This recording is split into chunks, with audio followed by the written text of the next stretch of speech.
look at what Reconstruction is, it's the question of how the Southern people, the Southern states, are going to be readmitted to our condition of union. Lincoln says whether or not they were ever out of it is ultimately a moot point.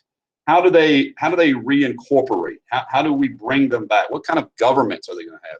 But there are really four major questions that are driving Reconstruction. And these are pretty commonly accepted. Sometimes you're going to get some more questions, some other questions, which I'll show you. But the big four questions that you ought to know is, first, how do we actually bring it back into the Union? Do we just say, well, you're Americans again? Or is there going to be some other procedure, some process? How are we going to physically rebuild the South? How are we going to turn that into a place where people live?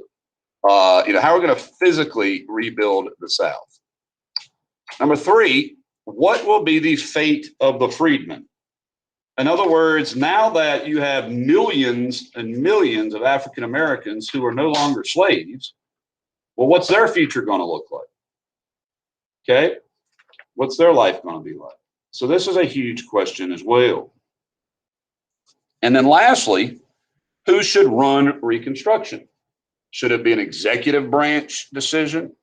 Should it be a legislative branch decision? Should it be both?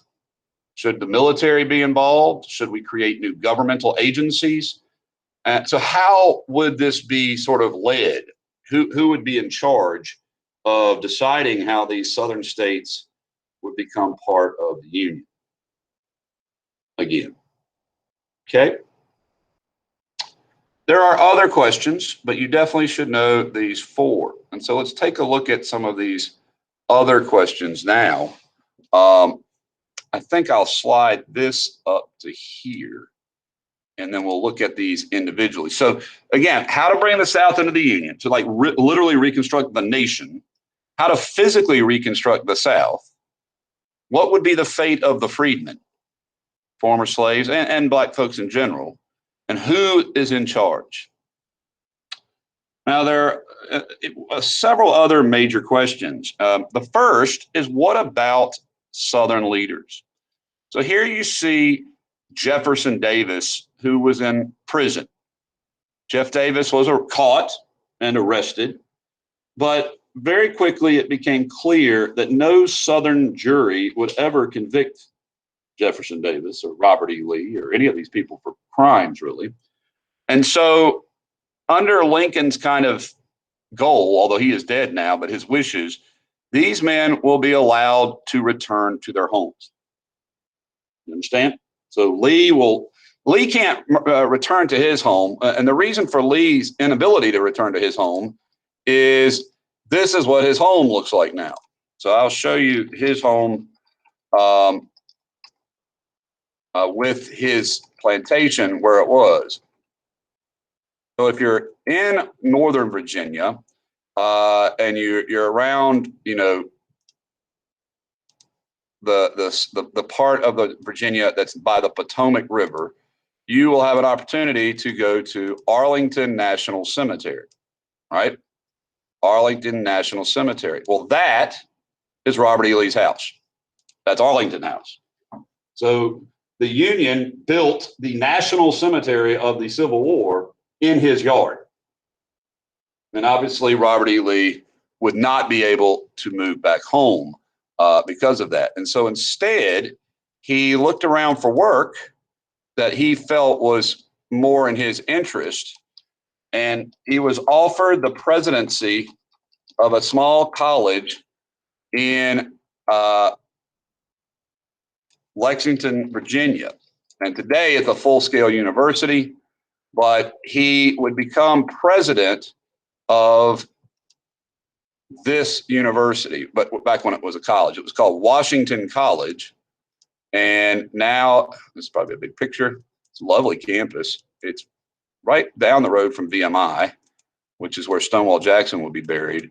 And if you know where JMU is, or the town of Stanton, Virginia, so he becomes a resident of the community of Lexington. And I'll give you quite a bit of information from Lee wants to heal and move on to, from multiple quotes that he gives.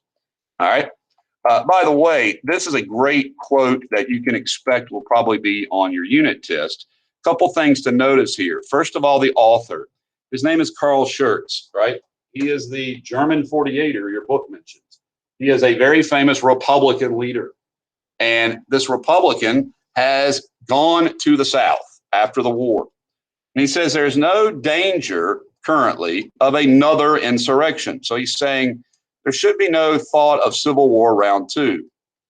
The people are able and willing to remake their governments and send Congress representatives.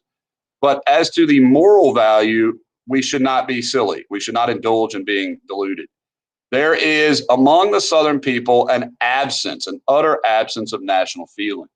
One of the great challenges of Reconstruction is how to convince white Southerners to be Americans. And we're not going to see much progress at all on this until the end of Reconstruction and the Spanish-American War. So not only, he says, aside from the fact that the Negro will not work without physical compulsion. So in other words, there is this attitude among Southern whites that their labor force, black people, will only work if whipped under compulsion, right? But he says there appears to be a notion that the Negro's sole existence is to raise cotton, rice, and sugar. And it is illegitimate for him, the black, to indulge like other people in the pursuit of his own happiness. So Schurz is going to point out the absolute challenge of Reconstruction, which is not incorporating black people into the Union. It's incorporating Confederates into the Union, incorporating ex-Confederates who don't want to coexist with black people, among other problems. Okay, so Davis will be arrested. Lee will move away. This image of the South is utterly destroyed. This idea of a Magnolia myth. Now, it will re-emerge later where we'll see this kind of foolish concept that the South was nothing but beautiful plantations. You know, everybody were getting along happily. But nonetheless, the South's sort of past, it will now move into what's called the Magnolia myth. It will be, as one author calls it, gone with the wind. All right. Another major problem, which connects to that physical issue in the first one, but the cities themselves, the few Southern cities that existed, are utterly annihilated. Richmond, Atlanta, Savannah, Wilmington, Norfolk, Yorktown, just basically anywhere in the South is annihilated. Not only that, if you come down here and look, you'll see a Sherman's bow tie or necktie. You see up here wrapped around the tree, superheated and bent railroads so they can't be used again. This was part of Sherman's total war, y'all. This is what these are pictures from Richmond and Atlanta. So the big cities of the South are obliterated. They just aren't there anymore. The farming of the South, and I don't mean just cotton, although certainly cotton was by far the largest element, but the farms in general have been utterly exhausted. They hadn't been planting seeds. They hadn't been grazing livestock. They haven't been, wives hadn't been doing most of this.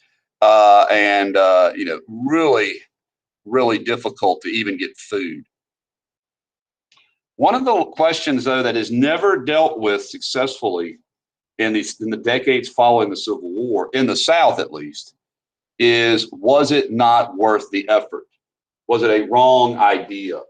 And so this is where you get what are called Confederate apologists. That means people who are not apologizing for the Confederacy, but saying the Confederacy was right to do it, i.e. the Civil War was proper to fight, they just lost. In other words, the reason the war was fought and the value of the Southern reasons was never wrong. They just were defeated. So this idea will persist to today. In other words, to quote Hank Williams Jr., if the South would have won, we'd have had it made, right? So the idea is that the South should have somehow won this conflict, and because it didn't, doesn't mean the reasons for it, the moral, ethical reasons, were wrong. This becomes known as the lost cause. The idea that the cause itself was worth fighting, they just lost. Okay, so it's like not admitting their mistake. And I've seen just comparing it to January 6th again. People are saying like, well, you're blowing it out of proportion. It's not that big a deal. And that's immediately what an apologist will do. Like they'll take it and say it's not as bad as it's perceived. So these folks are saying, we fought for the rights our rights, and they'll forget the other part of the narrative. This will be the sort of whitewashing of history, the lost cause. Now, going back to the story of Confederate leaders, only one leader will be executed, hung, executed. And he's not executed for the crimes of being a Confederate. This is the Commandant, Major Wirt, of Andersonville Prison. Here's Andersonville in Georgia, right? It was a massive prison camp, like huge. And unfortunately, the Confederacy was already pretty stretched thinly for its ability to take care of prisoners.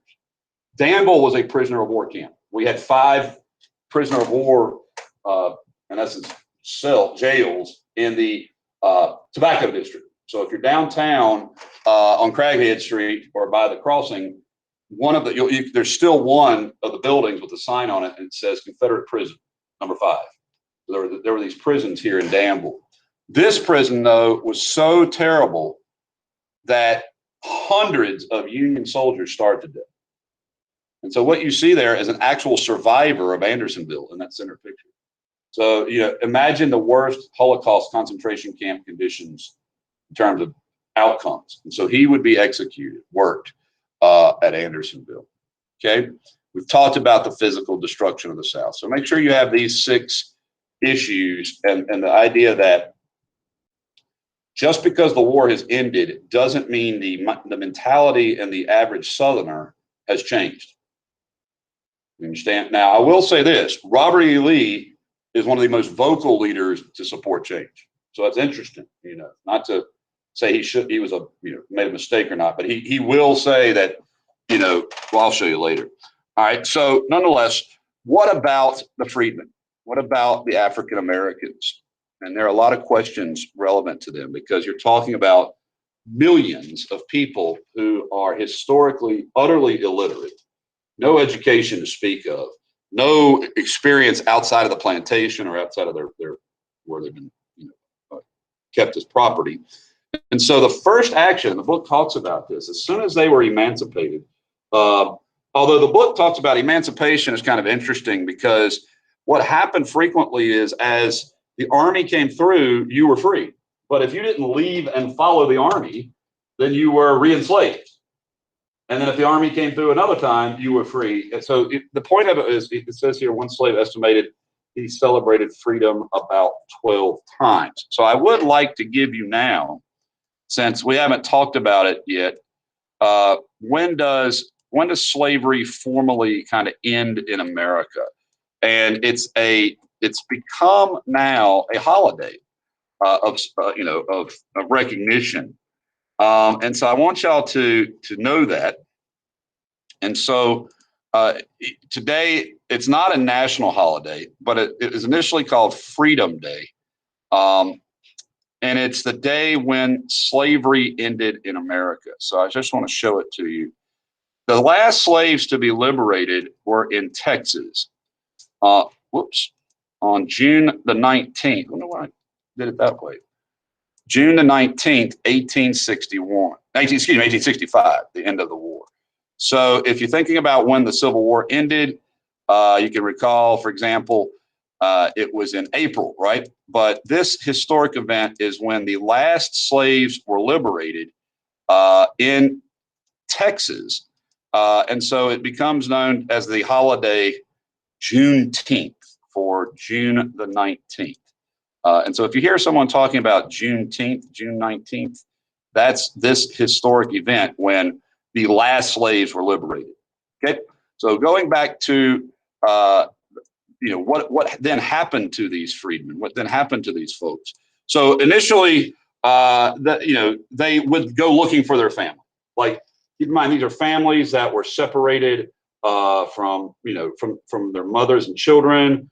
But overwhelmingly, and so when the book actually says this, it's pretty cool. Now, it does say some emancipated slaves joined the Union Army, right? But my question here is really what they most sought to do was to find their family, to reconnect with their loved ones, right? Now, as soon as that was gone, then they went and looked for that. But ultimately, once this happened, they then began to say, well, now what do we want to do? Now what? And there was a consistent request that some wanted to leave the South. Unfortunately, that was not going to be something that was very possible. They didn't have any money. They were following, Sherman's army. But there were some who made it out of the South and migrated to Kansas and even as far as Oklahoma. And we're going to look at the folks in Oklahoma in the 20s, the 1920s especially. It's called the Black Wall Street. But nonetheless, they began to form Black communities separate from the South where they had lived. And so these became known as exodusters. They exodused from the South. They left the South, okay? And often they would, wherever they would go, they would sort of legitimize their marriage. They would get official marriage licenses. Now, once they got to where they were going, now in many cases, most slaves, ex-slaves, freedmen, remained in these southern communities that they lived in. I've shown y'all a picture of the Census Bureau of the Black Belt, they call it, the Cotton Kingdom, where today it's still overwhelmingly African-American, right? But nonetheless, the focus of the community by far was the church. They immediately began to build churches, establish congregations. Even if they couldn't have a church, they would establish a congregation. So the church was the focus of Black community life. In fact, I would argue that's the case up until the present. So when you start to think about the civil rights era, it is no surprise that many of the leaders of the civil rights movement would be African-American churches. Here in Georgia this year on a special election, we saw one of the two senators being elected as a Black minister from Ebenezer Baptist, Dr. King's church. So he is the minister of that church. So you see the African-American church, the Black church became the sort of focus of the Black community. Now, the problem, though, as I said, was they didn't have any money. They didn't have any money at all. And they knew they were very much at the mercy of their neighbors and society, i.e. white South. And what they desperately wanted was education, was literacy, was to learn how to be, part of this thing called America. And so you had a group created up in the North who came down as volunteers, and I really am as missionaries to not only witness, so to speak, to these young people and to these older people, but to help them, learn how to read and write. And they were called, and you can see a picture of their charter there, the American Missionary Association. So when you're reading about groups that tried to help, educate African Americans, these were Northern white women. Many of them had been teachers in the North, and they came south. The problem was the sheer numbers were so big that volunteer missionaries from the North were not going to be sufficient to educate millions of people, certainly not hundreds of thousands of Black children. So they began, and they met with General Sherman and Secretary of War Stanton. And they repeatedly said, we need seeds, seeds for planting. We need plows, but what we most need is land, because at the time, Confederate planters' land was seized. So if you were a plantation owner in Georgia on the Sea Islands, you had fled. You had gone somewhere else, like Texas or something. And that meant your plantation was only occupied by former slaves. So this is General Sherman. You may recall this is the guy that marched to the sea. He's sort of annoyed with having 100,000 African Americans sort of behind his army. Here we're talking not about soldiers, but we're talking about freemen who were not part of the military. And so when they get to the coast, he meets in Savannah with this group of Black leaders, and they're like, we want land. Land is the promise of America. Land means, we can farm it ourselves, or we can sell it and use it for capital. And Sherman looks around, he's like, well, we've seized all these plantations in Georgia, these big plantations, right? And we've got a lot of military army mules that are kind of worn out from the military, but we can still use them. And so he personally, as commander of this area, issues a very famous Special Order 15, which has come to known as 40 acres and a mule. So what he does is he grants to each black family in the area a 40-acre homestead and one government mule to work on those farms. And people start to respond to that. African Americans are like, well, yes, that's awesome. So they moved to the Rice Islands and the Sea Islands in Georgia, and they moved to what would be like Hilton Head. And, they settled. They didn't move. They were already there, kind of thing. And, it seems to be very promising. But when Andrew Johnson gets word of it, he cancels it. He doesn't allow it to continue. And then former planters will come back and evict these black people off their land because they still owe the deeds. They still own the property as former Southerners, as Southern planters. So this is going to prove to be a very temporary opportunity squandered, I believe, because the thing about the history of African Americans being a marginalized group, every time we have an opportunity to kind of fix it a little bit, we undo it. And this is unfortunate because had they had land, then that's the secret of America. The secret of America is property ownership, right? And so this will be revoked by President Johnson, and the white planters will come back. And what they do to their workers, the former slaves, is almost slavery itself. So we'll talk about sharecropping. Now, I've incorporated something here that you may or may not know what that is. You may have never seen it. But one of America's greatest filmmakers, who's made a host of really good movies, is a filmmaker from Brooklyn, New York, named Spike Lee. He's an African-American filmmaker. And when he chose to name his studio for the company that makes his movies, he named the studio 40 Acres and a Mule Filmworks. So if you look at it, now this is not Sherman's failed promise, but when we hear people talking about something that I have not been able to wrap my head around agreeably, but nonetheless reparations, that term, this is one of the things that they look to where they say all the property that black people would have had adds up to this amount of money, and they're not given any. So all those millions of slaves own no land and have no money. So it's like 6 million homeless people, more or less. And that becomes a question. Now, the government, for its first time in its history, creates a federal agency to help people. The government has never done this before, never created an agency to provide help to anybody. Just not what the feds usually do.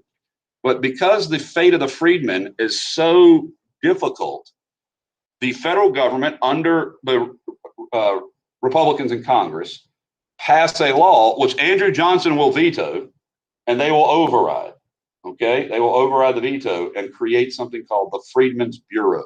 So this is the first sort of social agency for human welfare. It's to help them find land. It's to help them become part of the American system. And perhaps most importantly, it's to educate blacks. So the Freedmen's Bureau creates freedmen's schools. It totally fails on land distribution. You understand? What happens is that these abandoned lands, if they're not reclaimed by white Southerners, they're claimed by white Northerners. You understand? Like, in other words, the abandoned lands never really end up in the hands of black people.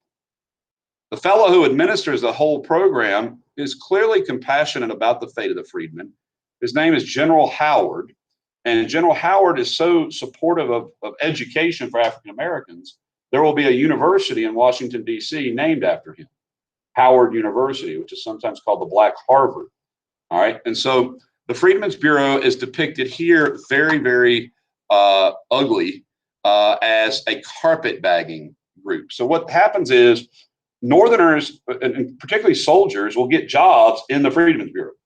And then they will come south. And so they'll be called carpetbaggers, which means people who are exploiting the South for their own benefit. And they packed all their belongings into what was called a carpet bag. That was like their old version of a suitcase. And so these carpetbaggers are associated with Freedmen's Bureau agents. Okay. But I think that is a completely unfair characterization. By the way, you can see the name here is Carl Schurz, right? These were people who were trying to help black people. And at times, some did get personally rich off of it. Some did enrich themselves. But overall, as a federal agency, it was trying to help black folks become Americanized, so to speak. The problem is while they did a good job at building some public schools in the South, they did a very miserable job of land distribution. And so that's an important weakness. Okay. This is what the minister who spoke to General Howard during Reconstruction said. General, we want homesteads. We were promised homesteads by the government. Now, in that case, he's actually referencing Sherman's Special Order 15. But nonetheless, we were promised homesteads.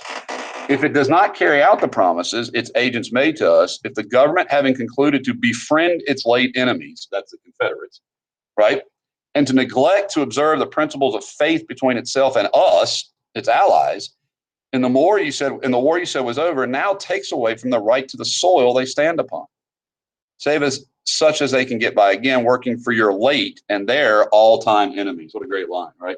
So in other words, now we got to go back to work for former Confederates who have always been our enemy as slave owners. If the government does so, we are left in a more unpleasant condition than our former. This is unbelievable. Here's a black minister saying we're going to be worse off than we were as slaves, because we are at the mercy of those who are combined to prevent us from getting land enough to lay our fathers' bones upon. We can't even bury our families now. This is a big issue. The government is giving away at the exact same time 160 acres of land out west. Problem for freedmen is they can't get out west. It's virtually impossible. They don't have any money. They can't buy a wagon. They can't buy provisions. So without any land distribution for Southern blacks, they are going to slip almost immediately into a second-class citizen again. So I would definitely be familiar with General Howard and understand that, this is one of the most, I think, unfortunate moments in history where nothing is done to benefit the black people for the long term. And that's unfortunate. Here, the Freedmen's Bureau is depicted as again, through Southern eyes. So you always have to keep that with a heavy grain of scrutiny. Southerners, from the very beginning, will depict blacks as lazy, as not hardworking, and they'll go to the Freedmen's Bureau and get nothing but food and not have to do anything all day. And so you start to have the very beginning of animosity to public welfare in the beginning of welfare. So in other words, this is an attack on any sort of social assistance to poor blacks. Here's an actual Freedmen's Bureau school. The ages range from small children to grown-ups who went to school in these to become literate. But perhaps another key development that occurred during this next 2 decades is the creation of what are called historically black colleges, HBCs. And so you'll see throughout the South, because white universities are not open to black people, they're obviously segregated. You'll have the start of the creation of black colleges. And we're going to talk about education for African Americans a lot more when we get to Booker T. Washington. Okay, so definitely make sure you know about the Freedmen's Bureau. Now, Johnson is a tricky character because in many ways, Johnson is the only president historically that I would associate directly with the type of people that are sometimes called white trash. Now, I don't like that language, that term, but poor white trash has been kind of an element of American writing and description for a very long time. Johnson comes from the hills of Tennessee. Johnson was very poor and illiterate most of his life. His wife taught him how to read, but like many people who kind of lift themselves up by their bootstraps, he has no sympathy for anyone who has advantages. He cannot stand wealthy, rich people who inherited money. You understand? Like he can't. He despises the rich planter class, but he also despises black people. So he is very much, again, I wouldn't approve of this historically, but the concept of maybe a redneck, if you understand that term. He is a white supremacist who hates rich white people. But he is also a student of the Constitution. And he argues, and he was the only Southern senator to argue, that secession is not viable. It's not something that actually can happen. So he believes that the Southern states never left the Union, that they were always just in an insurrection. But he never felt any sympathy towards African Americans. When Frederick Douglass meets Andrew Johnson when he becomes president, Johnson looks at Douglass and sneers at him, sort of like looks down his nose at him. And later Douglass will say, well, this man will be no friend to our race. And he wasn't. He absolutely had no interest in using the federal government to help black people. Unlike, say, General Grant, interestingly enough. So the question for our big mystery is, what would Reconstruction look like? Well, Lincoln had already started Reconstruction as president. You mentioned Louisiana in April the 11th, okay? And Lincoln's plan is called the 10% plan. That's really easy to remember. The 10% plan. So this is part of, oh, by the way, let me go back and make sure you understand that Johnson was from, I don't want you to call him a Jacksonian Democrat in terms of number 8. I want you to call him a war Democrat in number 8, if you're reading along with this. He was a war Democrat. Now, you could put in parentheses, he was also a Jacksonian, meaning a states' rights Southern person, but he didn't believe in secession.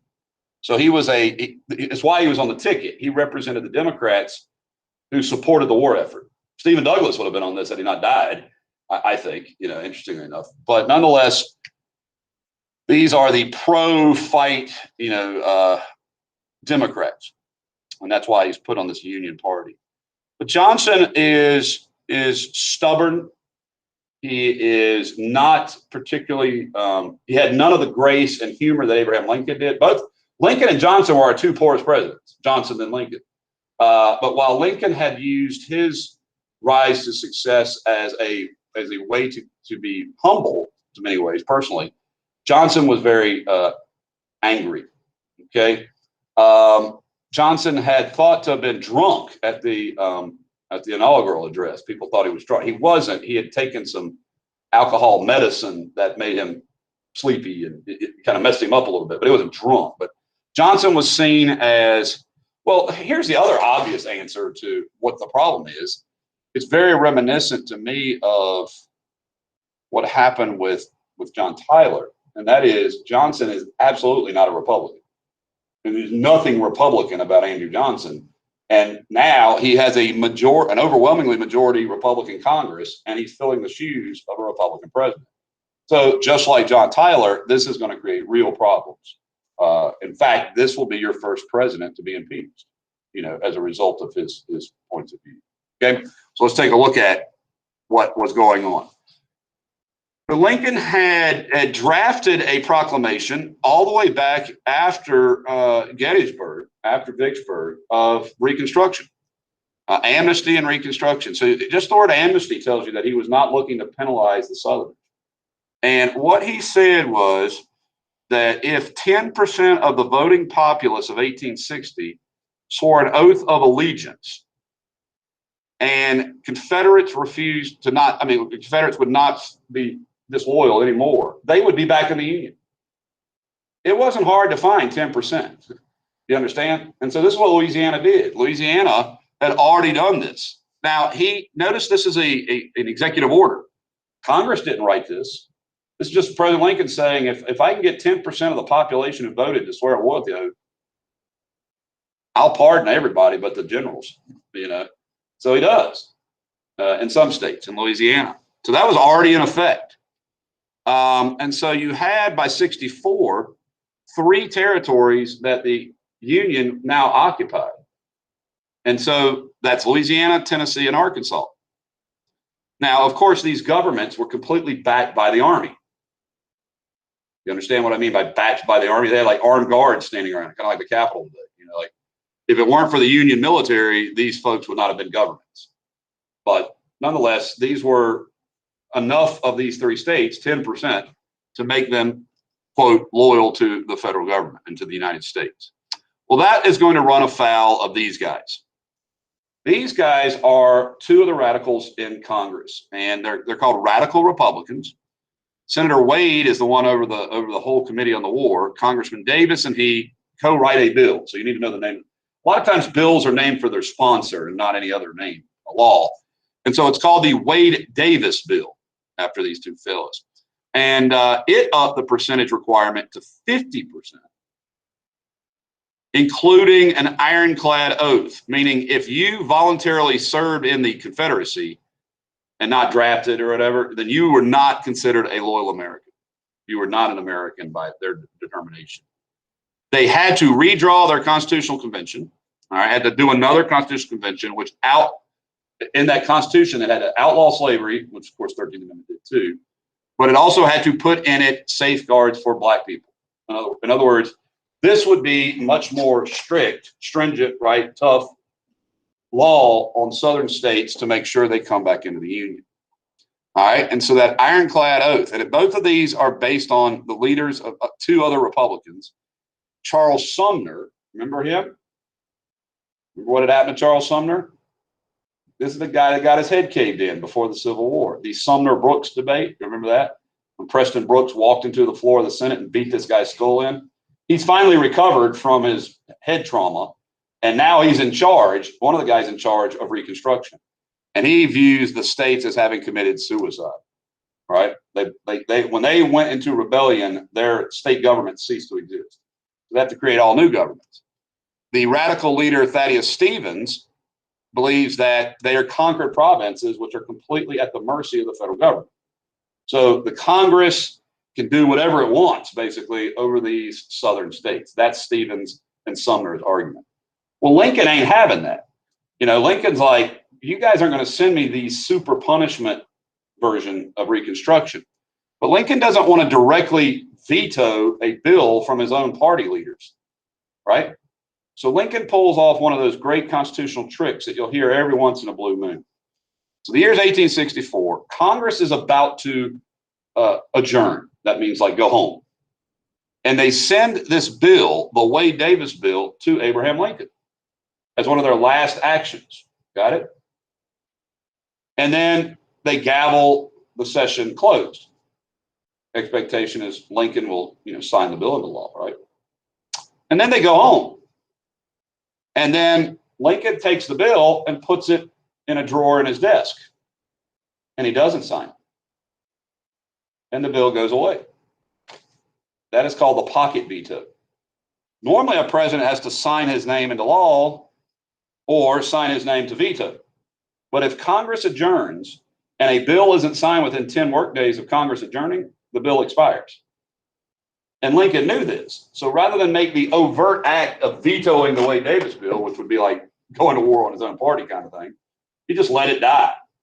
So it's kind of a smooth political move there, because in the meantime, there'll be an election, and he feels like his version is the version that should be because he got reelected. Understand? But then we all know what happens to Lincoln. He gets killed. So when he gets killed, Andrew Johnson decides he's in charge of Reconstruction. And so Johnson comes up with what's called the 10% plus plan. So you've had the 10% plan, that's Lincoln. The Wade Davis bill, that's Congress, veto, pocket. And now you have the 10% plus. So he's still using Lincoln's loyalty oath numbers. Got it?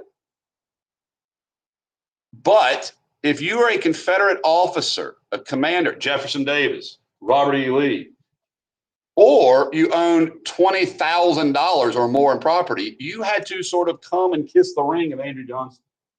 You had to ask personally for his forgiveness. Now, ultimately, so many people start doing this, he accepts letters, right? But this is Johnson sort of sticking it to the rich man, right? He's like, you got to personally, come and beg for my forgiveness kind of thing. So that's the plus, right? Amnesty, but, okay? And they keep some of the conditions that the Republicans had wanted. You got to get rid of slavery, and you can't, you were not allowed to pay your debts to whoever loaned you money. But that's it. That's it. And so by the end of 1865, most Southern states have now used this and have reconstructed, they claim. In other words, all these Confederate leader types send for their request for pardon, for amnesty. And so they're starting to have emergency elections in South Carolina and in Georgia. And lo and behold, who's getting elected? Ex-Confederate leaders. So take Alexander Stephens, the vice president of the Confederacy, right? The guy who wrote all that hatred race stuff. Yeah. He gets reelected by the good people of Georgia, and he will be Congressman Stephens heading to Congress. You understand? And all of a sudden, Republicans are absolutely incensed because the people they were just fighting in November are now showing up to be their colleagues. And they're like, how can this be? Not only that, they are very well aware of what the reality of ending slavery is going to look like. You guys remember something called the Three-Fifths Compromise? It doesn't exist anymore, which means every black person counts as one person. But you guarantee these Southern whites are not going to let black people vote. After the Civil War, the South would gain members of Congress had the census been that year. You understand? They would actually have more people in Congress after losing. And Republicans are outraged. You can't send these guys back here, these ex-Confederates. In the meantime, this has been ratified at the same time. So definitely know the 13th Amendment. We've already talked about it, but you know, it outlaws slavery in America except for crimes, right, as punishment. And of course, it gives Congress the power to make sure this happens. So Congress is very upset. The most important reason why they're upset isn't the pardon of Confederate leaders, although that's a big one, thousands of them. It's these things called black codes. So you need to know when the black codes occur. These are the black codes that occur right at the end of the Civil War. So as soon as Johnson takes office, Southern whites move immediately to re-establish the labor system of the South. Wealthier planter types want to make sure their workers are back to work. And so the goal of the black codes is to guarantee that black people will still be their labor supply and to basically take away any privileges or rights so that they're no better off really than they were before. This will lead to a new concept, not new, but new to the Southerner, called sharecropping. Sharecropping. And if you're considering the Black Belt, that's the largest percentage of sharecroppers, right through the Black Belt. So what all did the black codes incorporate besides trying to make sharecroppers out of Southern blacks? One, if you were engaged in a sharecropping contract, you would be jailed if you left it. And keep in mind, the only way you're going to get any work is to be a sharecropper. So that meant you were contracted and you couldn't leave. Sound vaguely familiar. You were not allowed to serve on juries. You couldn't even lease land of your own. Idleness would be like if you were sitting around, they could arrest you and charge you. And of course, no right to vote at all. So what you need to understand is that Southerners who were wily, like smart, say, well, we'll just roll back the clock, and instead of having to take care of these people till they're old people, we'll just let them work as sharecroppers. So this is slavery in all but name. Now, they can't technically whip these people and beat these people, but they can have them arrested for not working hard. They can have them arrested if they try to leave. So sharecropping is a really, now, by the way, I do want to point out down the road, folks, that blacks are not the only sharecroppers. There are plenty of poor white sharecroppers in America, and now, well, not necessarily now, but maybe now. Johnny Cash was born to a sharecropping family, you know, in Arkansas, as was Ray Charles. He was a sharecropping family in Georgia. So sharecropping in the South is pretty normal for a whole lot of people, but it's overwhelmingly typical for black people. Okay, and you can see right where we are, Pennsylvania County. I apologize for the data on this, 35 to 80%. I guess they just stopped. Like, I don't know, that's a pretty broad range, you know, 35 to 80. But lots of sharecropping in Halifax and Pennsylvania and Henry counties right here, you can see. So what does sharecropping look like? What does it actually mean? So it kind of reminds me of medieval Europe in a sense, like feudalism. Because if you start here, the owner of the land allows the sharecropper access to that land, right? And seed, but he has to provide half the crop that he grows to the landowner. So in other words, the landowner just owns the land and he's paid for by the proceeds of that guy's work from the land, sharing the crop, get it? Then he has to feed himself, right? He has to eat food and get clothes. Well, the only person in the vicinity who owns groceries and has clothes is the landowner. He'll own the general store, right? So you don't get paid in cash as a sharecropper. You have to use credit. So you use credit at the store that the landowner owns, okay? So then you plant your cotton or your tobacco and you grow it. You have to pay out to the sharecropper the stuff because he's going to sell it, right? Like you give him all of it because you can't carry it to market yourself. You give him all of it, and then you get half the earnings plus whatever you owed in credit. what often happened is they would put interest on these credits, right? So at the end of the year, when all your, and by the way, you would also have to buy hose and rakes and shovels and anything else you needed to grow from the store. It's like a company store, right? So at the end of the year, you were working off an IOU. And that's where this is. When settling up, landowner says the sharecropper owes more than he is able to pay it. So that means the next year he's in debt, right? Which means he has to pay even more that year, which if the cycle continues, all he does is go deeper, deeper in debt. You understand? And that's exactly what happened. So by the time it was done, they usually didn't make any money at all. They couldn't argue with them. They couldn't sue them. They didn't know if they were being cheated or not by the merchants. So in essence, this sounds a whole lot like slavery, right? And that's really what happened because they had to keep working until their debts were paid. And of course, their debts were never paid. Okay. So what you see here is hundreds of thousands of people were now free. And I told you all along, why did South Carolina and Mississippi lead the charge for the Confederacy? Look at that. In both states, whites are minorities. So they were deathly afraid of allowing blacks to be the majority, right? Rule-wise, like apartheid, in South Africa. And so they're going to make sure that that doesn't happen, that these folks aren't in power. So tomorrow we'll pick up with Andrew Johnson. Not tomorrow. Tomorrow's Wednesday. So Thursday we'll pick up with Andrew Johnson's response. And I don't think I need to have that on there. Just keep in mind, I put that on there to remind you, this is all stuff Republicans were able to accomplish. Had the Democrats been in office from the South, these bills wouldn't have passed.